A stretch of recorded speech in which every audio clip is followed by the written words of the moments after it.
Et qui c'est qui vous fait un bisou le soir? Maman et papa. Les deux? Oui. La chance! Et si vous avez besoin d'un gros câlin dans la journée, vous allez voir qui? Maman. Papa. Les deux? Oui. Et toi plus maman, Erkan?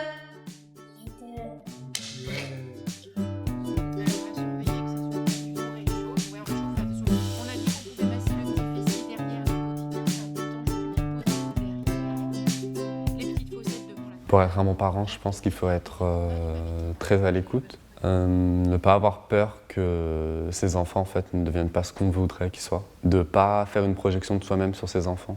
Il faut surtout les laisser s'épanouir, tout au moins en essayant bien entendu de diriger un petit peu les choses, mais en leur laissant le maximum de possibilités personnelles.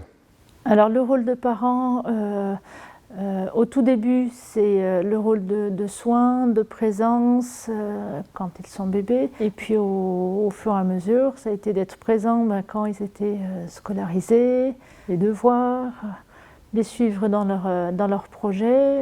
On est là, toujours là, déjà en présence et puis en transmission.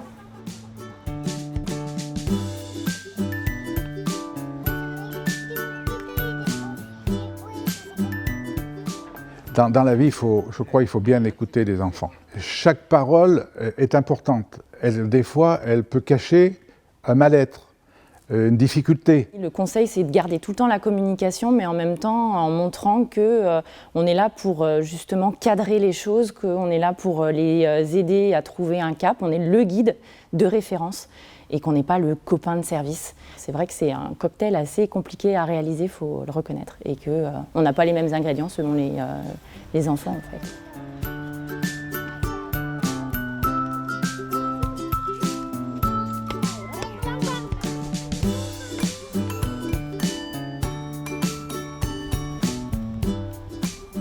Un enfant fait tout pour son parent. C'est lui qui va lui donner, qui va lui tracer le chemin pour aller sur sa future vie d'adulte. Donc il faut que le parent soit impliqué, qu'il accompagne bien ses enfants, parce que ce sont les adultes de demain.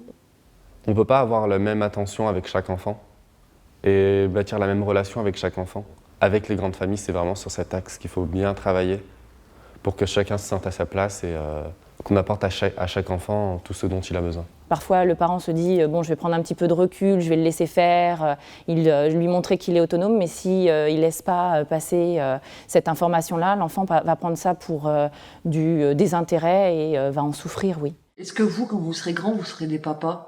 Non. Pourquoi? Moi, je veux vivre tout seul. Tu veux vivre tout seul? Oui. Pourquoi? Je veux acheter une maison et je veux rester tout seul. Tu veux acheter quoi? Une maison et je veux rester tout seul. Pourquoi? T'aimes pas les enfants? Non, parce que j'aime pas les filles.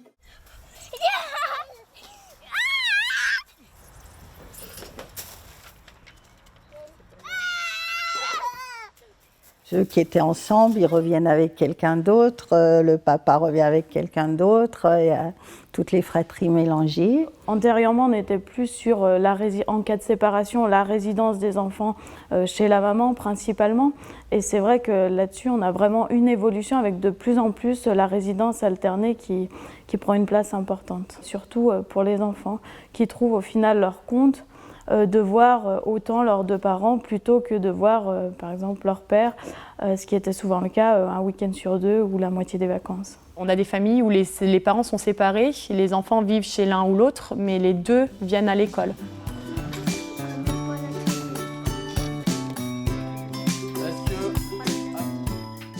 En matière de droit de visite, les décisions ne sont pas toujours respectées, c'est-à-dire que quand la résidence est par exemple fixée chez l'un des parents, on voit quand même assez régulièrement des situations où l'autre parent ne vient jamais récupérer ses enfants. On a quand même, en tout cas sur notre secteur, pas mal de parents dits isolés. Il y a un seul des parents qui concourt à l'éducation des enfants. Il y a des parents pour lesquels, même s'ils sont dits parents isolés, qui vont pouvoir très bien gérer la situation. Pour d'autres, par contre, ça va amener des difficultés. C'est aussi à nous de faire l'effort sur les parents absents, justement de prendre le téléphone, d'essayer de les investir, de les raccrocher à leur enfant. Savoir que l'enseignante dit le matin à l'enfant « Ah papa il a appelé l'école pour prendre des nouvelles ».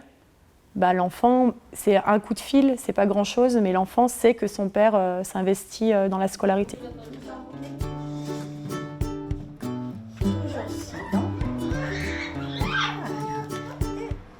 En droit de la famille, comme changement, on a eu le mariage entre deux personnes de même sexe qui permettent du coup l'adoption aussi pour ces couples-là. J'ai un faible pour les couples de papa.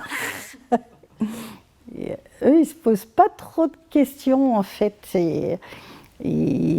C'est vraiment pour le bien de leur gamin et vraiment ils sont assez géniaux pour appréhender la parentalité. Et avec votre papa, qu'est-ce que vous faites?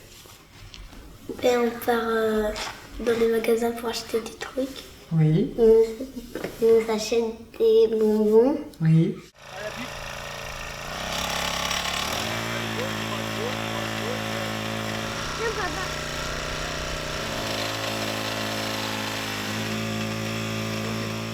Moi, je trouve que les papas sont impliqués dans la vie de leur enfant.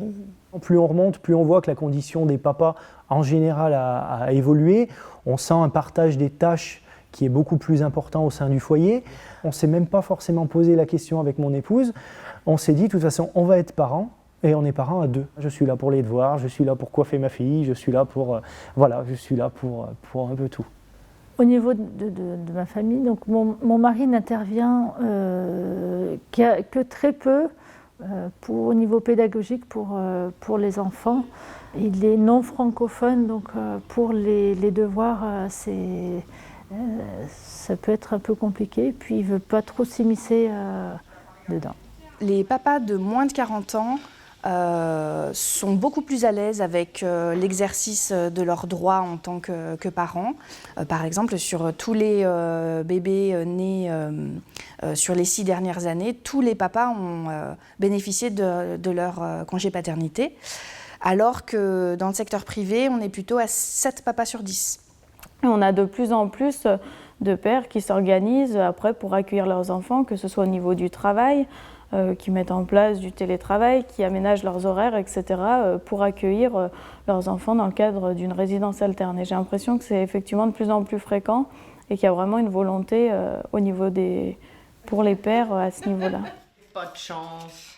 Le panier de la ménagère. Oh bah où que c'était pas... 1, 2, 3, 2 courriers. Hop. En ce qui concerne le congé parental, qui est donc bien évidemment offert également aux pères, pour l'instant, je n'ai eu qu'un agent qui a sollicité ce droit. Et il m'a dit avoir fait l'objet de moqueries de la part de certains collègues, hommes et femmes. On n'assiste pas encore à une parentalité partagée ou une parité, j'ai envie de dire, entre père et mère par rapport à la prise en charge des enfants. Il y a des évolutions, mais elles ne sont peut-être pas encore celles qu'elles devraient être. Voilà. Souvent, le principal interlocuteur reste la maman. Le schéma de mon père a été beaucoup plus laxiste, lui. En étant enfant, du coup, il prenait plus à la légère ce qu'on faisait, même si c'est pas forcément ce qu'il faut faire, mais quand c'était trop mal ce qu'on faisait, là, il s'énervait. Un papa formidable, ce serait un papa qui réussisse à faire ce que papa et maman peuvent faire ensemble. Et alors, qu'est-ce que tu fais pour t'occuper d'eux quand tu fais la maman?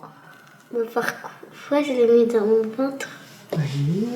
Comme je suis enceinte. Oui. Est-ce que tu veux un petit peu? Allez, bientôt.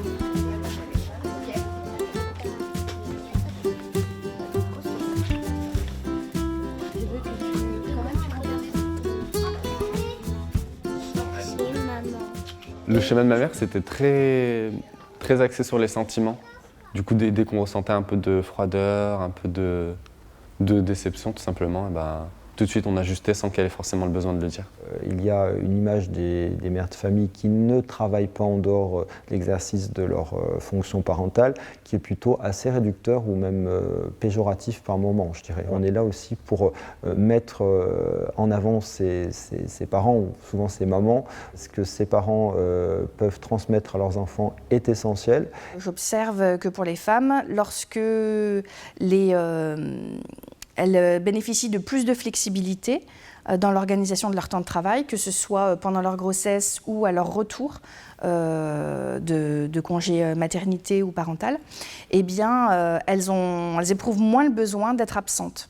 Donc la collectivité est bien gagnante lorsque elle investit un petit peu de temps et qu'elle ouvre des droits à ses salariés. On ne préconisait pas vraiment l'allaitement dans notre société. Maintenant, on en sait les bienfaits, on les communique, on essaye d'œuvrer vraiment pour partager toutes ces informations auprès des jeunes parents. On n'est pas comme les pays du Nord, la Suède, la Norvège, à être 90% de mères allaitantes, pas du tout à la sortie de la maternité. Nous, on oscille vers les 50%, et puis ça ne dure pas très longtemps non plus. L'allaitement long est mal perçu. Enfin, tout ce qui tourne autour de l'allaitement dans notre société n'est pas encore très bien perçu quand même. De travailler et d'avoir ses enfants les deux en même temps, ça doit être dur. Oui, parce qu'ils ne peuvent pas ramener les enfants après ils ont le travail. Oui, il y a des autres enfants, par exemple, il y en a qui ont des autres enfants et ils doivent ramener à l'école, à la crèche, et après ils doivent partir au travail. Attends Yasmine, arrive-toi Yasmine.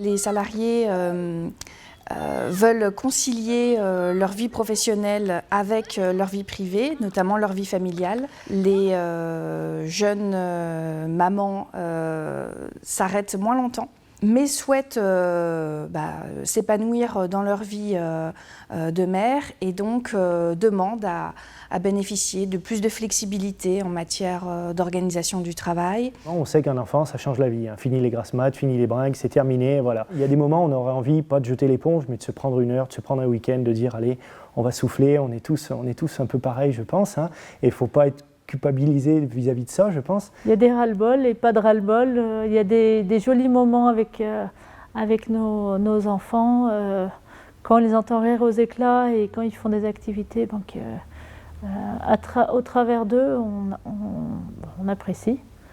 Donc, et puis le ras-le-bol, on l'oublie. On a des parents qui vont intégrer leur enfant à leur rythme de vie qu'ils avaient peut-être avant d'être parents. Oui, c'est important que les gens prennent du temps pour eux. Voilà. Après, c'est juste qu'il faut un équilibre entre le temps qu'on prend pour soi et le temps qu'on prend pour être avec son enfant. Voilà, l'équilibre là, il y est de moins en moins, quoi. Et il est très fragilisé justement par cette inondation de choses que les gens peuvent faire sans leur enfant, quoi, pour être bien. Pour ma part, moi, j'ai donné la priorité à mes enfants, au niveau de leur apprentissage, au niveau, voilà. À part mon temps où je suis au travail, c'est vrai que j'ai du mal à prendre conscience qu'il faut que je prenne du temps pour moi. Et tu demanderas à ta maman de t'aider pour garder tes enfants plus tard? Oui.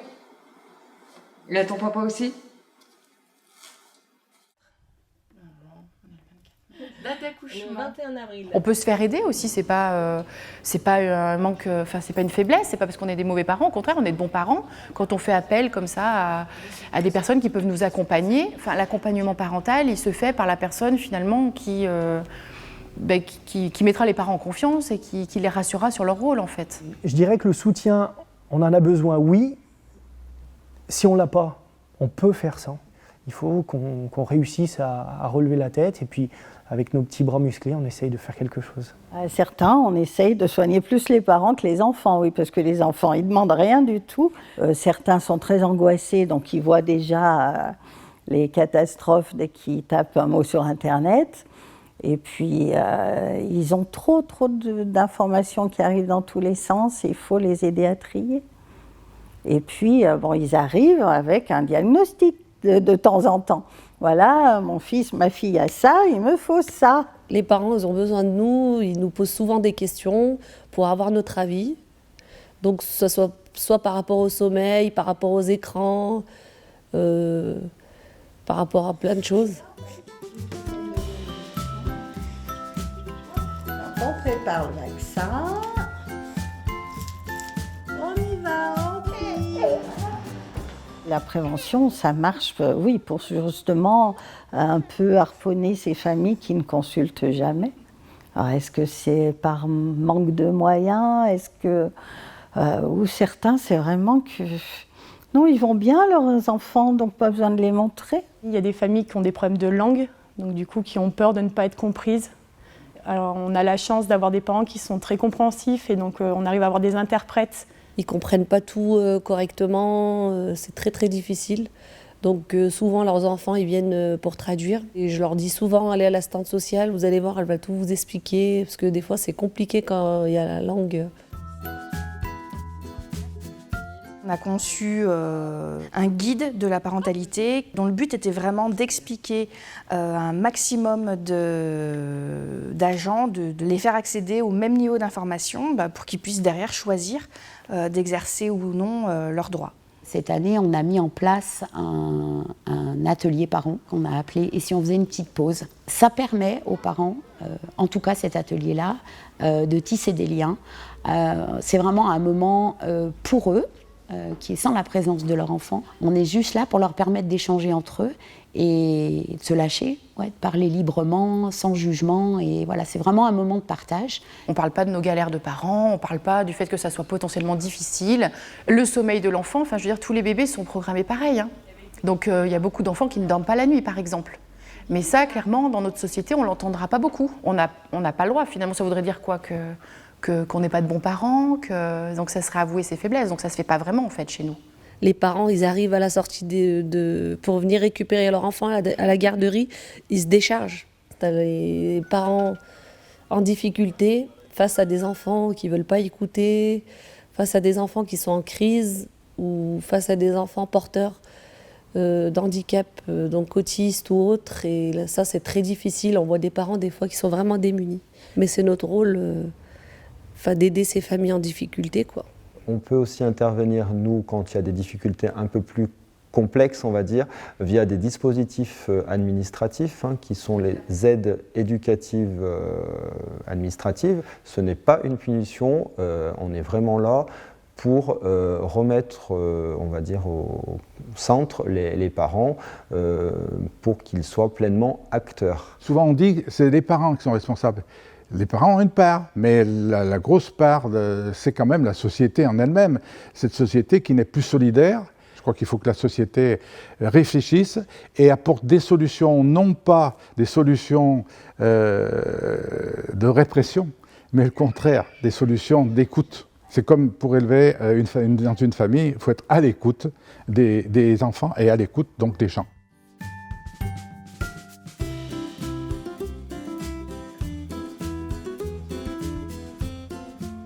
Quand on travaille bien à l'école, c'est important ou pas trop important? C'est important pour faire un métier après.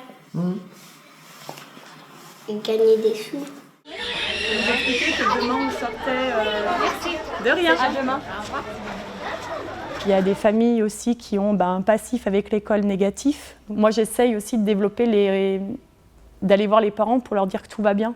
Bien sûr que c'est important, le lien qui peut être créé justement entre les adultes. Et c'est pour ça aussi qu'on travaille énormément, notamment au collège de l'EDI, pour mettre en place différents projets et autres pour que chaque adulte trouve sa place. On vient à l'école pour faire de la cuisine, ils viennent à l'école pour lire des histoires. Vraiment créer un lieu où l'adulte ait envie de venir avec l'enfant. Oui, l'intérêt, c'est de créer une proximité, de faire en sorte que les parents ne nous voient pas simplement comme des professionnels, mais de désacraliser un petit peu l'école, faire en sorte qu'ils en aient moins peur, que ce soit moins vu comme une institution, mais un moyen de faire progresser leurs enfants, de vraiment les élever pour le coup.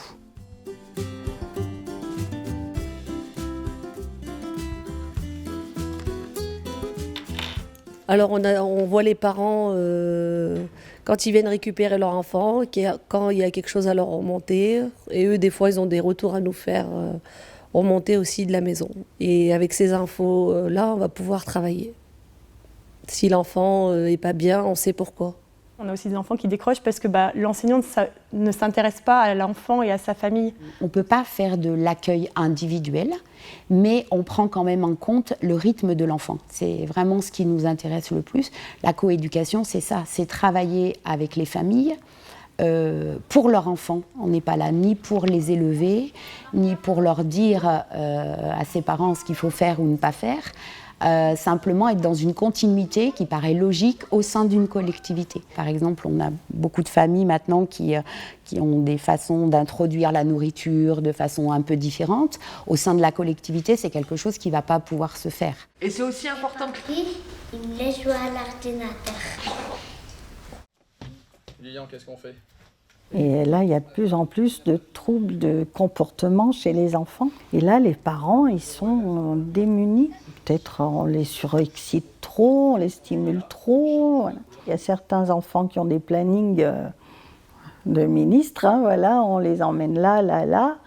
Bon, il y a tous les écrans, oui, forcément, on en parle toujours. Hein, Internet, les tablettes, les DVD, les téléphones portables. Il faudrait vraiment être conscient, à mon avis, en tant que parent de 2019, au danger que représentent les écrans et à toute la communication qu'il peut y avoir entre enfants, sans pour autant tout le temps s'immiscer dans leurs relations. Ils sont sur tous les réseaux sociaux et ils ne se rendent pas compte qu'ils peuvent, au travers de leurs photos, diffuser une image qui n'est pas la leur. Les élèves, les enfants ont pris là-dessus pas mal de renseignements et arrivent très très rapidement à faire craquer, comme ils disent, les codes et autres. J'ai posé un cadre, donc des horaires ou des utilisations. Bon, ils contournent les règles assez souvent, mais par contre, ils n'ont pas de compte sur les réseaux sociaux.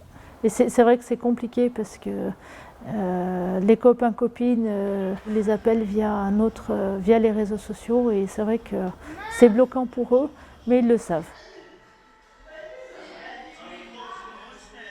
Moi, j'aime pas. Il y a des manger que j'aime pas et elle dit oui, maman. Elle dit oui, tu dois le manger, sinon tu vas manger rien du tout.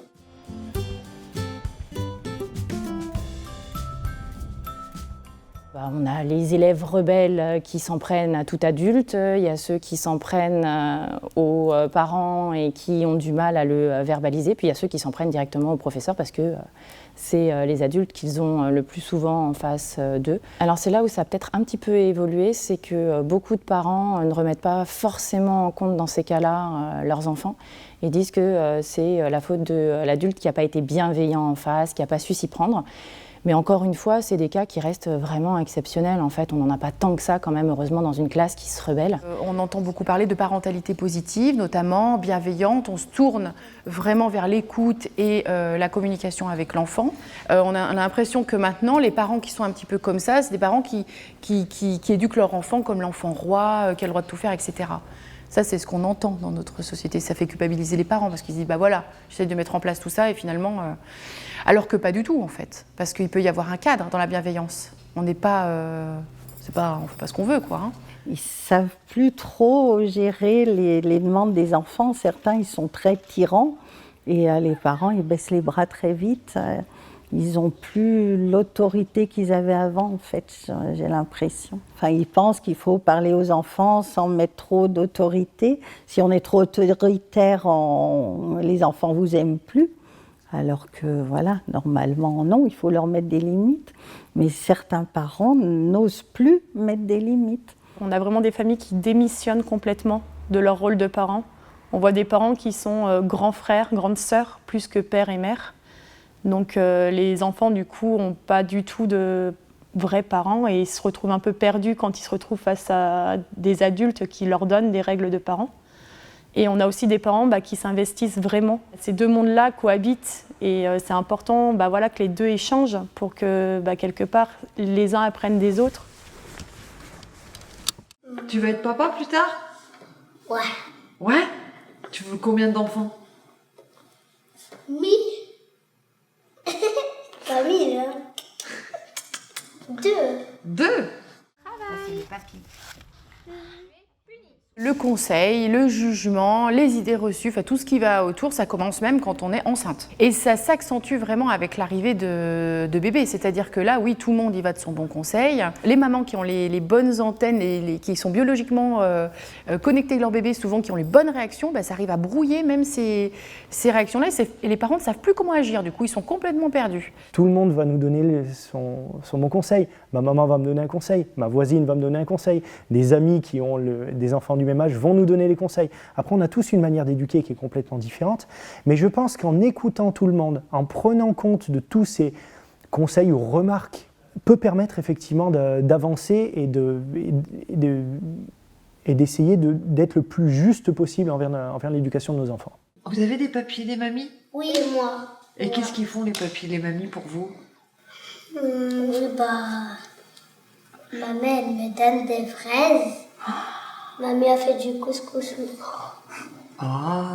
Je suis retraité et je suis toujours aussi inquiet qu'auparavant pour mes enfants et mes petits-enfants, puisque maintenant, ça s'est ajouté. On ne lâche pas un enfant, même s'il est adulte. Mes parents m'ont eu à peu près à l'ordre d'une trentaine d'années, donc peut-être que le fait d'avoir des parents aujourd'hui jeunes, tout est relatif, mais c'est vrai qu'aujourd'hui jeune est bénéfique également, puisque du coup mes enfants ont des grands-parents qui sont encore en pleine force de l'âge. Je me revois en train d'élever mes enfants au travers de ma fille. Elle a une fille et un garçon, elle poursuit un petit peu ce qu'elle a reçu. Tout petit, je les emmenais à la bibliothèque. La lecture est primordiale pour elle, comme cela a été à la maison. On a quand même assez régulièrement des grands-parents en fait, qui viennent nous consulter. Il est prévu que les ascendants ont le droit d'entretenir des relations avec leurs petits-enfants. Et du coup, c'est vrai qu'il y a aussi cette possibilité-là de saisir le juge aux affaires familiales. Ça permet aux grands-parents qui pourraient être privés de leurs petits-enfants d'obtenir des droits et de pouvoir établir progressivement des relations avec eux. Les grands-parents de Benjamin et Astrid, effectivement, ont une place importante dans la vie de mes enfants. On ne peut pas systématiquement compter et demander sur l'aide des grands-parents. Donc si ça coince, à nous de nous débrouiller aussi. L'éducation des enfants, ça appartient aux parents. Ça n'appartient pas aux grands-parents. À chacun ses responsabilités. Les grands-parents sont là pour soutien, pour aider, y compris peut-être dans certains cas familiaux. Ça peut être financier aussi. Ils me font voir ce qu'ils ont fait à l'école ou ce qu'ils font chez eux. Il faut les écouter, et donc je les écoute, je vis avec eux. La transmission de génération en génération, chez nous, elle se fait quand même, les mères des mères sont présentes. Mais il y a une telle évolution dans notre société, on sait énormément de choses depuis 10 ans, que finalement, le discours de ces mères-là, ou de ces grands-mères-là, ou grands-pères, enfin peu importe, des générations en fait, antérieures, peuvent être un petit peu erronés. Et j'ai même, moi, le sentiment que souvent, quand il y a cette présence familiale, ça va brouiller un petit peu les ondes de ces jeunes parents qui ont en eux, en tout cas, toutes ces nouvelles informations. Ce que je fais comme mes parents, c'est ces valeurs déjà de famille qui sont pour moi très très importantes, de respect, malheureusement également d'autorité, donc c'est pas forcément très simple, mais j'ai été élevé comme ça, donc j'essaye d'inculquer ce genre de choses-là.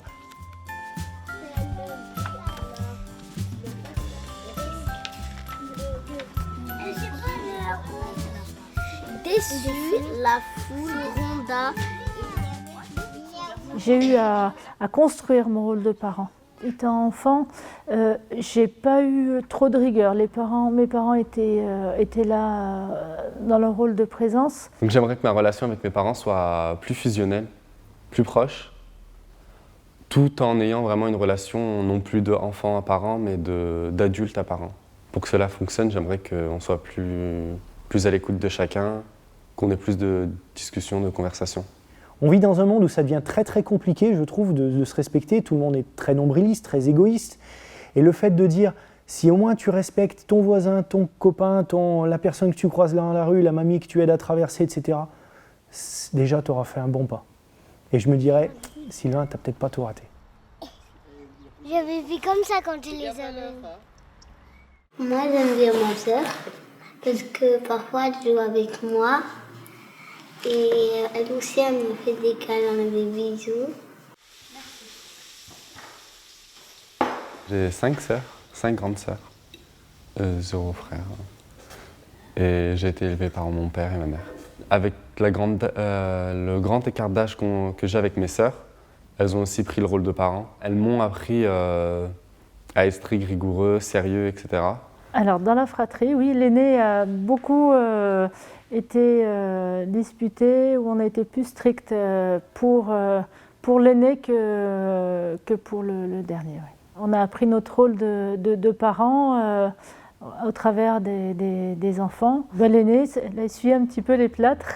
Je pense que mes parents m'ont élevé différemment, plus parce que j'étais le dernier plutôt que parce que j'étais un garçon. Je devais faire autant, voire mieux que mes grandes sœurs. J'ai élevé une fille et un garçon, mais je les ai élevés de la même façon. Dans ma famille, on a toujours élevé les enfants de la même façon, que ce soit fille ou garçon, que ce soit mon père, puisque j'ai eu une sœur. Je me suis aperçu que les filles s'exprimaient, enfin tout au moins chez moi, beaucoup plus que les garçons. On essaye de les élever de la même manière.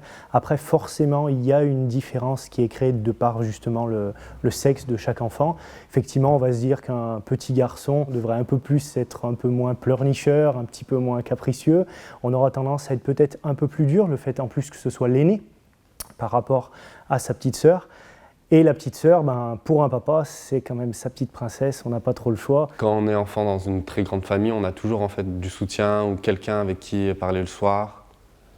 Quelqu'un avec qui s'amuser quand il n'y a personne, quelqu'un sur qui on peut compter.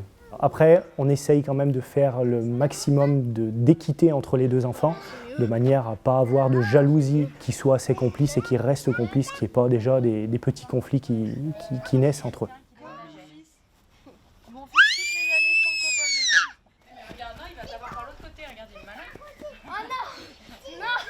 Alors, je pense que j'ai élevé mes enfants pareil.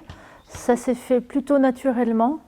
Après, il y a des choses qui se font plus facilement. Pour un garçon, c'est jouer avec des voitures, et pour les filles, jouer avec des poupées. Mais mon garçon a joué avec des poupées aussi, et mes filles ont joué avec des voitures. Donc, ça s'est fait naturellement.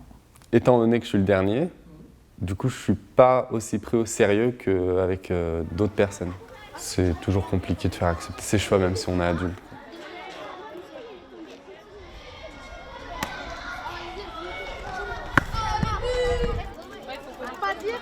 Papa et maman, ils sont gentils. Oui. Il nous faut des câlins et des bisous. Ça, c'est important qu'ils fassent des câlins et des bisous.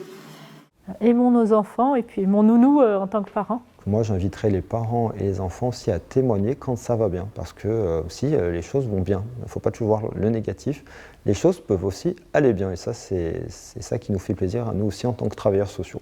Si l'enfant se développe bien, tout va bien. Voilà, on fait toujours ce qu'on peut, voilà.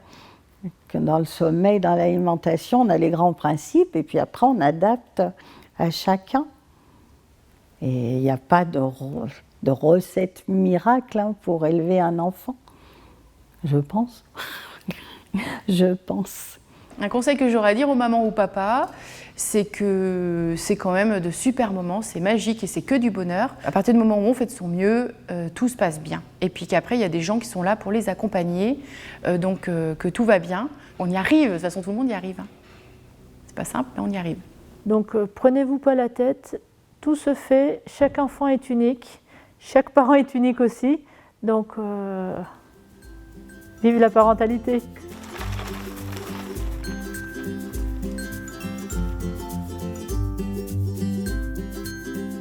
Le choix d'école est de faire 2 cadeaux pour les personnes que l'on aime, pour que les enfants puissent l'offrir d'eux-mêmes, soit à leurs parents, soit justement à d'autres personnes. Donne un exemple, tu peux le donner à quelqu'un. À mon frère ou à ma soeur. Félicitations. Bon, c'était bien. Tu veux lui faire un bisou à ta soeur? On va faire lui. Non, alors c'est pas ça du tout. Bonne question, je me pose jamais toutes ces questions.